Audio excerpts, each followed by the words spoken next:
bicameral conference with the senators and congressmen. Pasok yung sinabi ko sa when we meet last week, no, sa Misibis. Okay, naipasok lahat, additional of 8 billion. Nauna yung 8 billion sa HGAB. Now, naipasok ulit namin another 8 billion.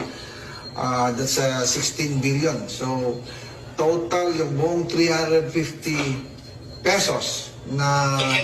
Yeah. Can I take a video of you, sir? Sure. Okay. Yes, sir. I can show it to the staff, sir, as the personnel when I talk to them next on the 14th of the Saturday, sir. Thank you. No problem. Maganda yan malaman ng mga staff na we are taking care of instruction by our speaker, instruction by the president.